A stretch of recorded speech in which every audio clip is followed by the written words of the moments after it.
ప్రపంచ టెలికాం మార్కెట్స్లో భారతదేశపు టెలికాం మార్కెట్ రెండవ స్థానంలో ఉంది. మన దేశంలో టెలికాం మార్కెట్ చాలా ఫాస్ట్గా గ్రో అవుతోంది. మనం చూస్తే ప్రపంచంలో developed countries, developing countries, China, India, America ఇలా అనేక దేశాల్లో టెలికాం రంగం చాలా ఫాస్ట్గా గ్రో అవుతుంది. అయితే భారతదేశంలో టెలికాం రంగం గ్రో అవుతుందన్నమాట ఎంత నిజమో, టెలికాం సంస్థలు కుదేలవుతున్నాయి అన్నమాట కూడా అంతే నిజం. టెలికాం రంగం ఇంత బాగున్నప్పటికీ టెలికంపెనీస్ అస్సలు బాలేవు, వాటి పరిస్థితి అస్సలు బాలేదు. అసలు ఏంటి విచిత్రం? దీనికి సంబంధించి కొన్ని డీటెయిల్స్లోకి వెళ్దాం.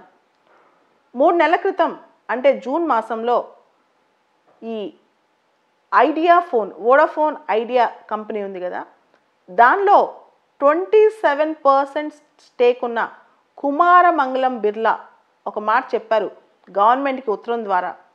నా ఈ వోడాఫోన్ ఐడియాని ఎవరన్నా వచ్చి సపోర్ట్ చేస్తామంటే, ఎవరన్నా కొంత ఇన్వెస్ట్ చేస్తానంటే నేను నా షేర్ వదులుకోవటం కూడా వెనకాడను.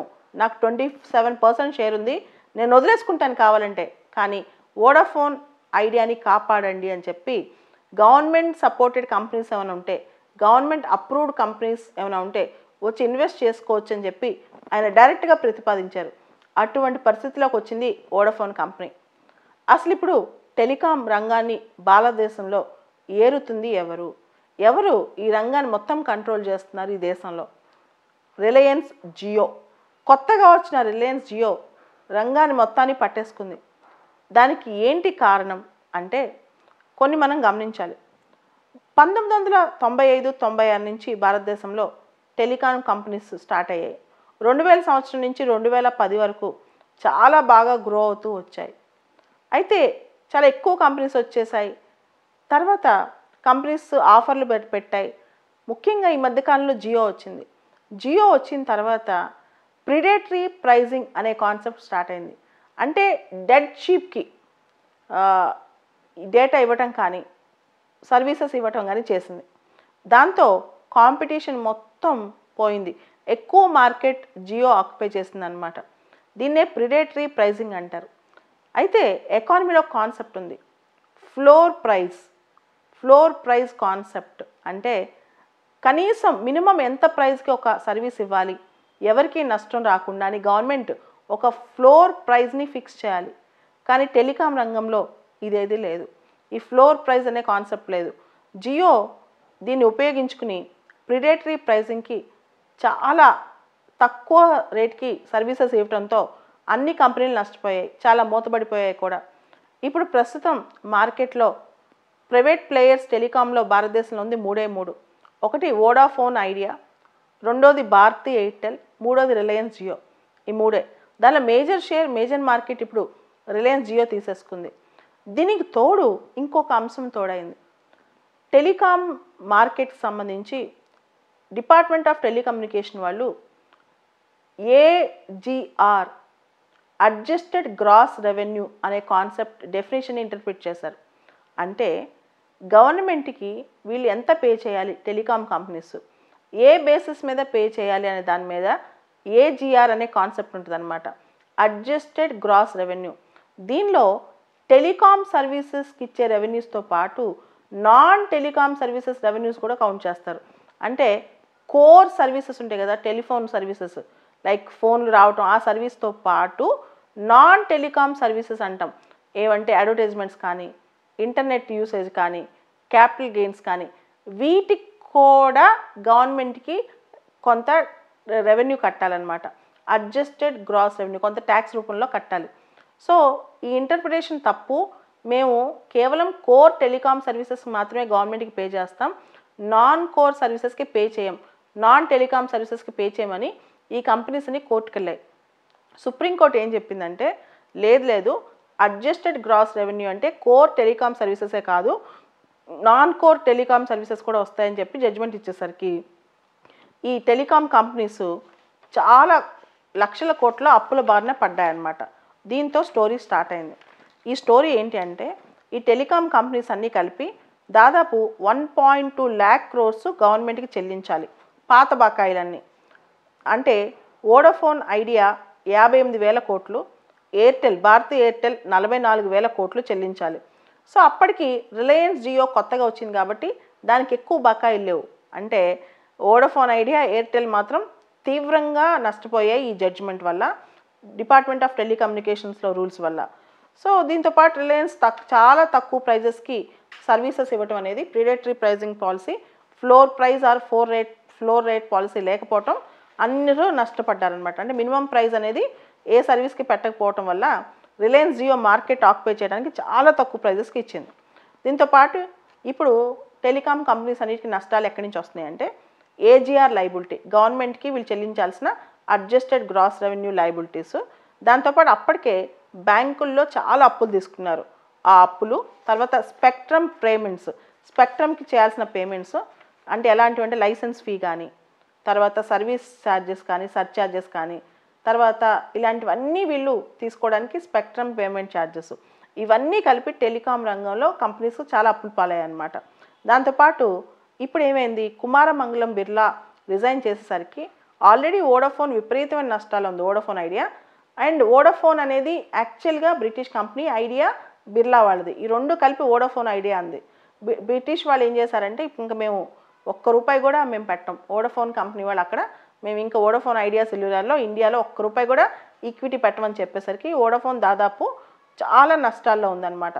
దాంతో ఇప్పుడు ఒక పక్క ఎయిర్టెల్, ఒక పక్క జియో, కంపేర్ చేసుకుంటే జియో టాప్, ఈ రెండింటిని కలిపి డియోపోలీ. ఇప్పుడు టెలికాం రంగంలో పూర్తి స్థాయిలో డియోపోలీ అనమాట. అంటే ఓన్లీ 2 కంపెనీలే వాడుతున్నాయి. ఈ సంవత్సరం మనం చూసుకుంటే నెట్ లాస్, వోడాఫోన్ ఐడియా వాళ్ళు నెట్ లాస్ 46,000 కోట్లు చూపించారు. ఎయిర్టెల్, భారతీ ఎయిర్టెల్ వాళ్ళు 26,000 కోట్లు లాస్ చూపించారు.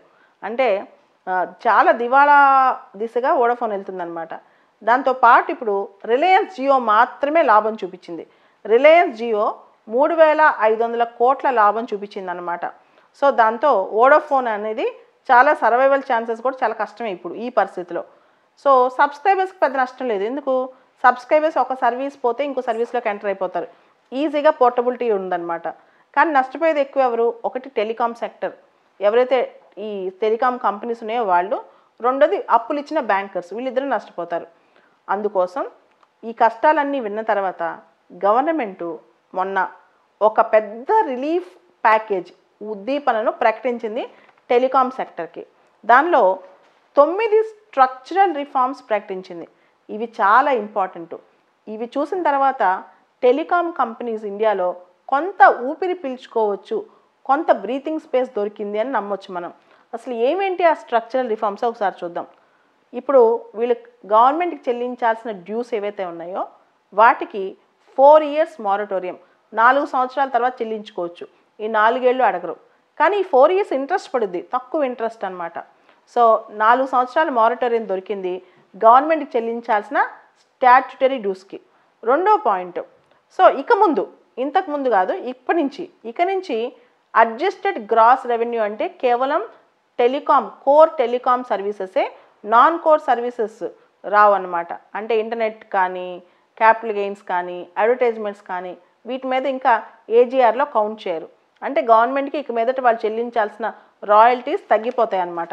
ఇది కూడా ఒక మంచి పరిణామం అని చెప్పొచ్చు. తర్వాత ఇంకొక ఇంపార్టెంట్ పరిణామం ఏంటంటే 100% FDI in telecom sector through automatic route. Telecom సెక్టర్లో ఇప్పుడు 100% ఎఫ్డిఐ త్రూ ఆటోమేటిక్ రూట్ అనమాట. ఇంతకుముందు అది 49%. సో ఫారిన్ ప్లేయర్స్ కనుక వీటన్నిటిని నచ్చి, అంటే ఇప్పుడు గవర్నమెంట్ ఏజీఆర్ తగ్గించేసింది, తర్వాత ఎఫ్డిఐ అలౌ చేస్తుంది, దాంతోపాటు మారటోరియం ఇచ్చింది. సో ఫారిన్ ప్లేయర్స్ కనుక ఈ ఎఫ్డిఐతో వస్తే కనుక వాళ్ళతో పాటు కొత్త టెక్నాలజీ తీసుకొచ్చే అవకాశం ఉంటుంది. ఎందుకంటే ఇండియాలో ఇంకా పూర్తి స్థాయిలో అన్ని ఊళ్ళో బ్రాడ్బ్యాండ్ లేదు, ఇండియాలో 4G సర్వీసెస్ కూడా అందరికీ అందుబాటులో లేవు, ఇంకా 5G టెక్నాలజీ ఇప్పుడు ప్రపంచంలో పెద్ద పెద్ద దేశాల్లో వచ్చేసింది. భారతదేశంలో కూడా 5G టెక్నాలజీ రావాలంటే టెలికాంలో ఉద్దీపన అవసరం కాబట్టి 100% ఎఫ్డిఐ అలౌ చేస్తున్నారు. ఫారిన్ ప్లేయర్స్ వచ్చి కొత్త టెక్నాలజీ తీసుకొచ్చే అవకాశం ఉంది అని చెప్పి. తర్వాత ఇంట్రెస్ట్ రేట్స్ కూడా రేషనలైజ్ అయినాయి, పెనాల్టీస్ తగ్గించేశారు. ఇంతకుముందు పెనాల్టీస్ చాలా ఎక్కువ ఉండేవి, వీళ్ళు లేట్గా కట్టిన వాటన్నిటికి లైసెన్స్ ఫీజుకి, ఇప్పుడు పెనాల్టీస్ తగ్గించారు. దాంతోపాటు స్పెక్ట్రమ్ ఒక్కసారి మనం ఆప్షన్ చేసుకుంటే ఇంతకుముందు 20 ఏళ్ళు ఉండేది. ఒక టెలికాం కంపెనీ తన స్పెక్ట్రమ్ కొనుక్కుంటే 20 సంవత్సరాలు, ఇప్పుడు స్పెక్ట్రమ్ టెన్యూర్ని 30 సంవత్సరాలకు పెంచారనమాట. ఇంకా స్పెక్ట్రమ్ కనుక అన్యూటిలైజ్ అవుతే, ఒక కంపెనీ స్పెక్ట్రమ్ కొనుక్కుంది, అన్యూటిలైజ్ అవుతే ఇంతకుముందు సరెండర్ చేయడానికి వీల్లేదు 20 ఇయర్స్ పాటు.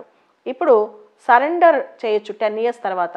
10 ఇయర్స్ మాత్రమే లాక్ ఇన్ పీరియడ్ అనమాట. అన్యూటిలైజ్ స్పెక్ట్రమ్ని సరెండర్ చేయొచ్చు అనమాట. ఇంతకుముందు స్పెక్ట్రమ్ని, ఇప్పుడు ఫర్ ఎగ్జాంపుల్ నేను ఒక కంపెనీ, నేను స్పెక్ట్రమ్ వాడుకుంటున్నా, నాకు ఎక్కువ అవసరం లేదు, దాన్ని నేను వేరే కంపెనీతో షేర్ చేసుకోవచ్చు. ఇంతకుముందు స్పెక్ట్రమ్ షేర్ చేసుకుంటే అడిషనల్ స్పెక్ట్రమ్ యూసేజ్ ఛార్జ్ 0.5% వేసేవాళ్ళు. ఇప్పుడు ఆ ఛార్జెస్ ఎత్తేసారు. మనం వేరే వాళ్ళతో కూడా స్పెక్ట్రమ్ షేర్ చేసుకోవచ్చు. అడిషనల్ స్పెక్ట్రమ్ యూసేజ్ ఛార్జ్ అనేది లేదనమాట ఇప్పుడు. తర్వాత స్పెక్ట్రమ్ ఆప్షన్స్ ఇంతకుముందు గవర్నమెంట్ ఎప్పుడు ఇష్టమైతే అప్పుడు పెట్టేది. ఇప్పుడు ఒక ఫిక్స్డ్ క్యాలెండర్ ఏర్పాటు చేస్తారంట. ఇంతకుముందు స్పెక్ట్రమ్ ఆప్షన్స్ గవర్నమెంట్ ఎప్పుడు ఇష్టం వస్తే అప్పుడు పెట్టేది, ఇప్పుడు ఫిక్స్డ్ క్యాలెండర్ చేస్తారు. తర్వాత ఇంతకుముందు KYC reforms, know your customer reforms, అంటే ఇంతకుముందు ప్రీపెయిడ్ నుంచి పోస్ట్ పెయిడ్ కన్వర్ట్ అవ్వాలన్నా, పోస్ట్ పెయిడ్ నుంచి ప్రీపెయిడ్ కన్వర్ట్ అవ్వాలన్నా ఫ్రెష్గా కేవైసీ సబ్మిట్ చేయాలి. ఇప్పుడు అది లేదు. ఇప్పుడు ఒకసారి సబ్మిట్ చేస్తే సరిపోతుంది.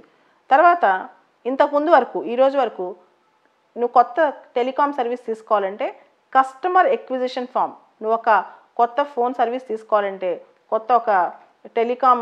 కొత్త సర్వీస్ తీసుకోవాలంటే కస్టమర్ ఎక్విజిషన్ ఫామ్ అనేది ఒకటి ఫిలప్ చేయాలి. ఇంతకుముందు అది పేపర్లోనే ఉండేది, ఇప్పుడు అది డిజిటల్ ఫార్మాట్లోకి తీసుకొస్తున్నారంట. కస్టమర్ ఎక్విజిషన్ ఫామ్ అని అది డిజిటల్ ఫార్మాట్లోకి తీసుకొస్తున్నారు. అంటే ఓవరాల్గా ఈ రిఫార్మ్స్ అన్నీ, మన గవర్నమెంట్ ప్రకటించిన రిఫార్మ్స్ అని చూస్తే టెలికాం సెక్టర్ భారతదేశంలోకి ముందు కొంత ముందంజ వేసే అవకాశం ఉంది, ఇన్వెస్ట్మెంట్స్ వచ్చే అవకాశం ఉంది, కొత్త టెక్నాలజీ వచ్చే అవకాశం ఉంది, ఉద్యోగాలు పోకపోగా కొత్త ఉద్యోగాలు సృష్టించే అవకాశం ఉంది. ఇప్పటికిప్పుడే గవర్నమెంట్కి వాళ్ళు రుణాలు చెల్లించాల్సిన అవసరం లేదు కాబట్టి, ఇప్పటికిప్పుడే ప్రభుత్వానికి 4 ఏళ్ళ మారటోరియం వచ్చింది కాబట్టి ఇక్కడ క్యాష్ ఫ్లో పెరుగుతుంది. దాంతోపాటు క్యాపిటల్ ఉంటుంది కదా, ఆ క్యాపిటల్ వల్ల కొత్త టెక్నాలజీ తీసుకురావచ్చు. దాంతోపాటు ఉద్యోగాలు కూడా వచ్చి టెలికాం కంపెనీస్ ప్రాఫిట్ తీసుకొచ్చునే అవకాశం ఉందన్నమాట. అయితే దీనిలో 2-3 సవాళ్ళు ఉన్నాయి. ఒకటి, అన్ని టెలికాం కంపెనీస్, ముఖ్యంగా రిలయన్స్ కాకుండా ఈ వీళ్ళు కానీ, ఎవరు ఐడియా వాళ్ళు కానీ, వోడాఫోన్ ఐడియా కానీ, లేకపోతే ఎయిర్టెల్ వాళ్ళు కానీ ఒక ఫ్లోర్ టారిఫ్స్ కావాలని అడుగుతున్నారు. అంటే ఖచ్చితంగా ఇంత బేస్ ప్రైస్ కన్నా, ఇంత ఫ్లోర్ ప్రైస్ కన్నా తగ్గించకూడదు, ప్రిడేటరీ ప్రైజింగ్ ఉండకూడదు. దానికి సంబంధించి ఎలాంటి నిర్ణయం రాలేదు. రెండోది, ఇప్పుడు వచ్చిన ఈ మార్పులన్నీ కూడా, గవర్నమెంట్ ప్రకటించిన ఈ మార్పులన్నీ కూడా ప్రాస్పెక్టివ్, అంటే భవిష్యత్తులో, పాత వాటికి కాదు, రిట్రాస్పెక్టివ్ ఎఫెక్ట్ లేదు. సో ఇది కూడా ఇబ్బందికి గురి చేసే అంశం అనమాట. ఓవరాల్గా అయితే ఒక మంచి పరిణామం అని చెప్పి మనం చెప్పచ్చు. ఈ ఉద్దీపన టెలికాం సెక్టర్ భారతదేశంలో ఇంకా ముందుకెళ్ళొద్దని, ప్రాఫిట్ దిశగా వెళ్ళొద్దని ఆశిద్దాం.